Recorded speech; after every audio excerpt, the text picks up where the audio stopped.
Assalamualaikum warahmatullahi wabarakatuh. Perkenalkan, nama saya Novia Sekar Melati, NIM 2119165, kelas pengembangan pembelajaran Al-Quran Hadis B. Di sini saya akan memaparkan video pembelajaran untuk pelajaran Al-Quran Hadis kelas 11 MA semester genap bab bersyukur kepada Allah.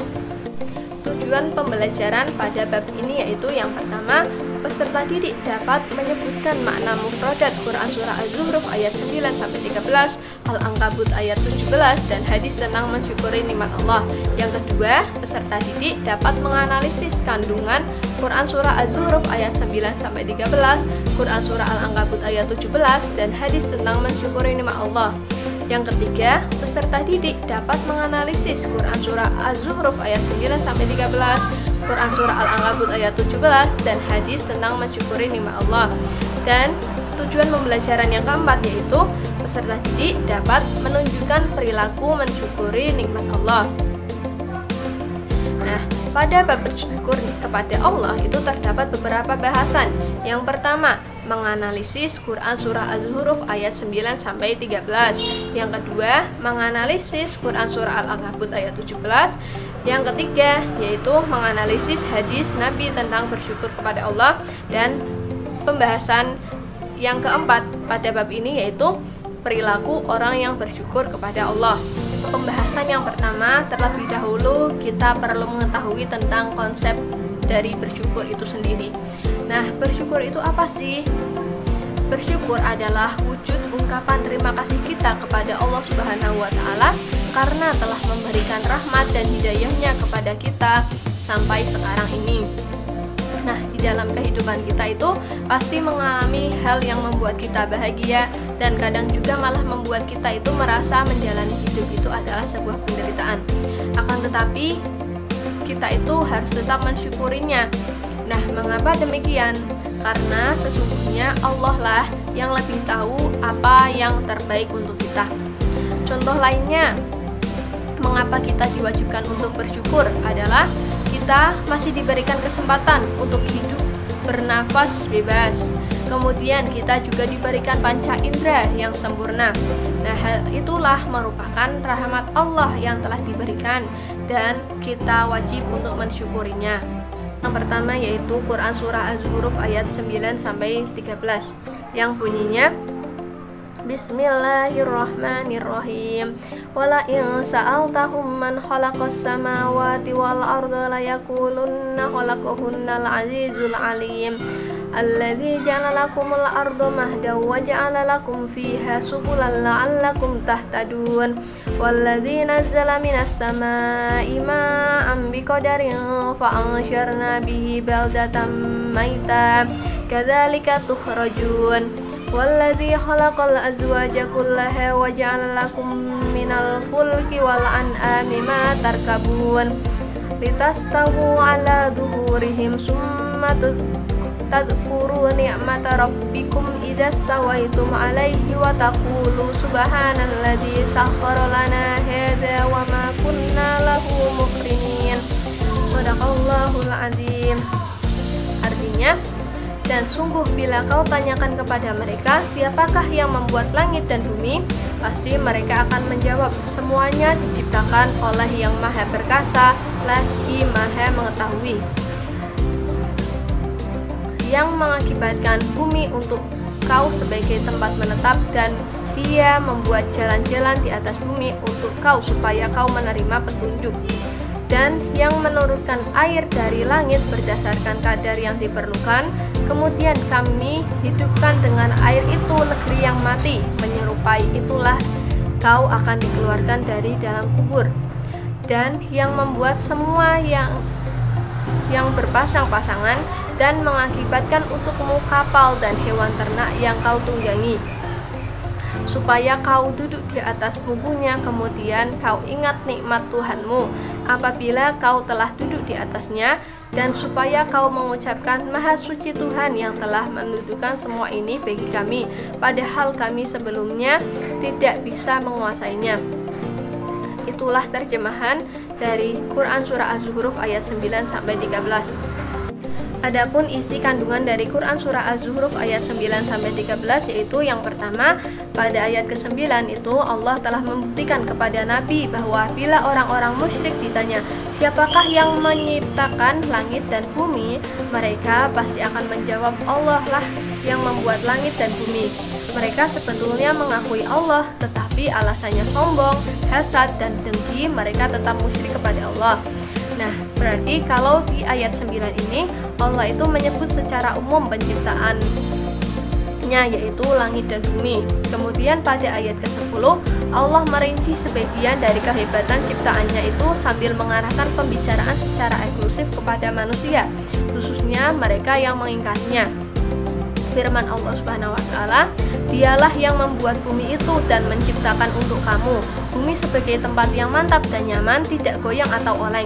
Semoga kau sanggup tinggal menetap dengan aneka fasilitas yang sanggup mengantar kepada kenyamanan hidup kamu, dan Dia mengakibatkan untuk kau, yakni membuat dan menganugerahkan kau potensi untuk membuat jalan-jalan di bumi ini supaya kau mengetahui arah dan menerima petunjuk menuju arah yang kau hendaki, baik untuk kepentingan hidup, ekonomi, dan perdagangan.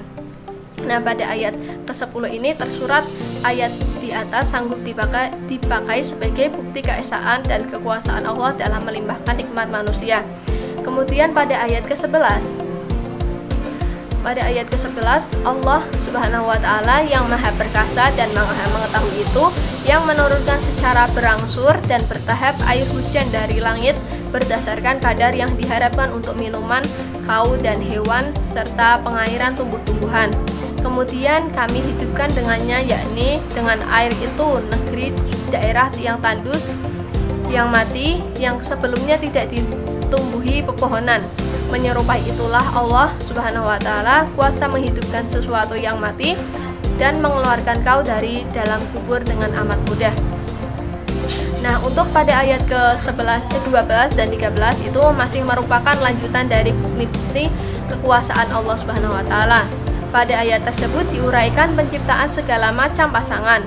Ayat ini seperti menyatakan bahwa Allah Subhanahu wa taala juga yang membuat makhluk semuanya itu berpasang-pasangan. Tidak ada ciptaannya yang tidak berpasangan-pasangan. Itu alasannya semua terdapat kekurangan dan hanya sanggup mencapai kesempurnaan bila menemukan pasangannya. Hanya Allah lah sang pencipta itu yang Maha Esa tanpa pasangan. Nah, di tengah ditunjukkannya ciptaan Allah Subhanahu wa taala yang disebutkan dalam ayat-ayat tersebut, hendaknya kita sebagai insan itu mensyukuri nikmat Allah Subhanahu wa taala yang tidak sanggup dihitung banyaknya. Seandainya air bahari itu dijadikan tinta untuk menulis nikmat Allah Subhanahu wa taala hingga bahari itu kering, nikmat Allah itu belum tentu tertulis semuanya. Pembahasan yang kedua yaitu Quran surah Al-Ankabut ayat 17 yang berbunyi, Bismillahirrahmanirrahim. Innama ta'buduna min dunillahi awsanan wa takhluquna ifka. Innal ladzina ta'buduna min dunillahi la yamlikuna lakum rizqan fabtaghu indallahi rizqa wa'buduhu washkurulah ilaihi turja'un. Artinya, sesungguhnya yang kamu sembah selain Allah hanyalah berhala-berhala dan kamu membuat kebohongan. Sesungguhnya apa yang kamu sembah selain Allah itu tidak mampu memberikan rezeki kepadamu. Maka mintalah rezeki dari Allah dan sembahlah Dia dan bersyukurlah kepadanya. Hanya kepadanya kamu akan dikembalikan. Nah, kemudian isi dari kandungan Quran surah Al-Ankabut ayat 17 itu yakni Allah telah menegaskan bahwa sesembahan selain Allah itu sudah terang merupakan hasil ciptaan dari insan itu sendiri, tetapi mereka berdusta dengan menganggapnya itulah yang kuasa yang sebenarnya. Lebih dari itu, ciptaan mereka yang berbentuk patung dan berhala itu berdasarkan kepercayaan mereka mampu memberi manfaat atau keuntungan kepada mereka. Kemudian Ibrahim alaihissalam mencela dan mengecam kepada mereka bahwa patung-patung itu sedikit pun tidak mampu memberikan rezeki kepada mereka, sebab rezeki itu yakni wewenang mutlak yang hanya dimiliki oleh Allah Subhanahu wa taala saja. Nah, karena itu dianjurkan kepada mereka supaya memohon rezeki dan mata pencaharian atau penghasilan itu hanya kepada Allah Subhanahu wa taala saja dan mensyukurinya bila yang diminta itu telah diperkenankannya. Ayat ini ditutup dengan lafal kepadanya lah kau dikembalikan. Artinya bersiap-siaplah kau menemui Tuhan itu dengan beribadah dan bersyukur. Pembahasan selanjutnya yaitu hadis tentang bersyukur kepada Allah. Di sini ada dua hadis. Hadis yang pertama yang diriwayatkan oleh Abu Dawud dan yang kedua hadis riwayat Muslim. Hadis pertama bunyinya yaitu Bismillahirrahmanirrahim.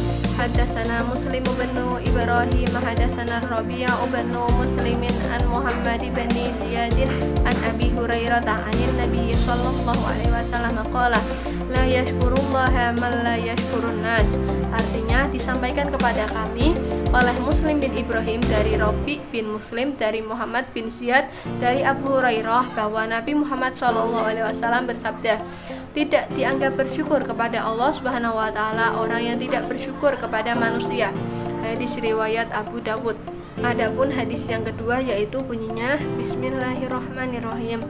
Wa haddatsani Hurairah bin Harbin wa haddatsana Jarirun wa haddatsana Abu Quraibin haddatsana Abu Muawiyah wa haddatsana Abu Bakar bin Abi Syaibah wallahullah haddatsana Abu Muawiyah wa Waqi'un anil A'mashi an Abi Shalihin an Abi Hurairah qala qala Rasulullah sallallahu alaihi wasallam unzuru ila man asfala minkum wa la tanzuru ila man huwa fawqakum fa huwa ajdaru alla tasdaru nikmatallah qala Abu Muawiyah alaikum. Artinya diberitahukan kepadaku oleh Zubair bin Harb dari Jarir dari Abu Quraib dari Abu Muawiyah dari Abu Bakar bin Abi Syaibah dari Abu Muawiyah dari Waqi dari Al-A'mashi dari Abu Saleh dari Abu Hurairah bahwa Nabi Muhammad SAW bersabda, pandanglah orang yang berada di bawah kalian, jangan memandang yang ada di atas kalian. Itu lebih baik membuat kalian tidak mengkufuri nikmat Allah. Hadis riwayat Muslim. Nah, penjelasan kedua hadis itu adalah di dalam hadis yang kedua Rasulullah mengingatkan pada manusia agar bersikap syukur terhadap nikmat yang telah dianugerahkan Allah kepadanya. Cara bersyukur yang dijelaskannya adalah agar manusia memandang ke bawah atau lebih rendah dalam hal keduniaan seperti kedudukan, pangkat, dan harta kekayaan. Karena hal tersebut akan mendorong manusia untuk lebih bersyukur, dan manusia harus sadar bahwa kedudukan atau pangkat serta harta kekayaan yang lebih tinggi yang dimiliki oleh orang lain itu merupakan ujian, sehingga manusia lebih selamat memandang ke bawah dalam hal tersebut, sehingga manusia tersebut akan terhindar dari sikap mengendarai yang menimbulkan manusia akan jauh dari syukur nikmat. Kemudian pada dalam hadis yang pertama itu disebutkan bahwa orang yang berterima kasih atas pemberian orang lain karena Allah Subhanahu wa taala, maka pada hakikatnya orang tersebut telah bersyukur kepada Allah. Pembahasan yang terakhir yaitu perilaku orang yang bersyukur kepada Allah. Sesuai dengan apa yang tadi telah kita bahas, berikut merupakan contoh pengamalan dari Quran Surah Az-Zukhruf ayat 9-13 dan Quran Surah Al-Ankabut ayat 17. Yang pertama yaitu selalu mempercayai sepenuhnya terhadap adanya Allah Subhanahu wa taala. Dia zat yang mengetahui dan menciptakan segala sesuatu. Yang kedua, senantiasa bersyukur kepada Allah Subhanahu wa taala atas segala nikmat yang Dia berikan. Yang ketiga, selalu memohon, meminta hanya kepada Allah Subhanahu wa taala. Allah lah yang memberi rizki kepada kita semua. Kemudian contoh pengamalan dari hadis Nabi di atas yaitu yang pertama, senantiasa berterima kasih kepada sesama manusia sebagai tahapan syukur kepada Allah.